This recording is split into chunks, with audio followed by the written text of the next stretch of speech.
Major developments tonight in a story Arizona's family broke at noon today. Two former Hacienda HealthCare executives are now indicted for felony crimes tied to Medicaid fraud, overbilling the state millions of dollars. Hacienda has now agreed to pay $12 million in a new settlement with the state today. Our Brianna Whitney's been following this investigation since the beginning, and today she sat down with the Attorney General.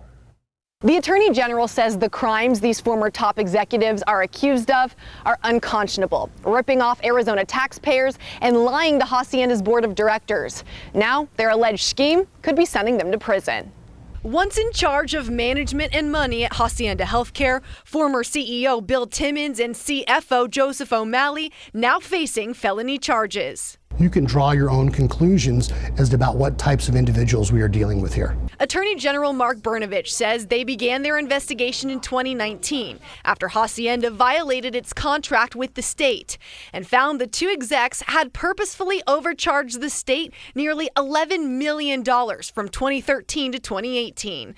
The settlement shows O'Malley eventually told the board of directors they hadn't been honest about the costs and admitted he and Timmons knew about it.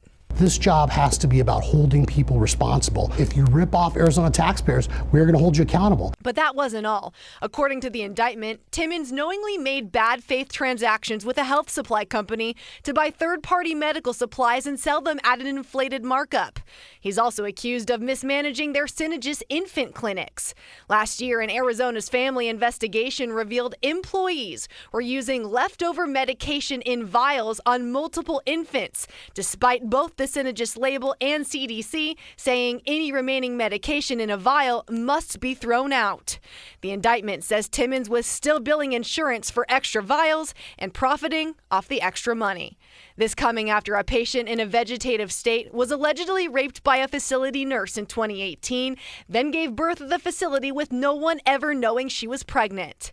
The settlement is unrelated to the criminal case, but both Timmons and O'Malley resigned from Hacienda in early 2019. Are you hoping they go to prison?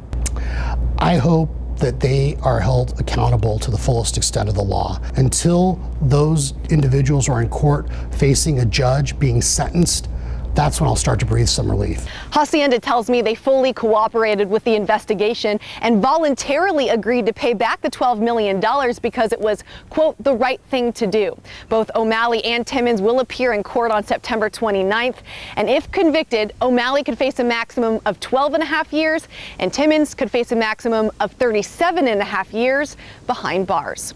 Reporting in Phoenix, Brianna Whitney for Arizona's Family.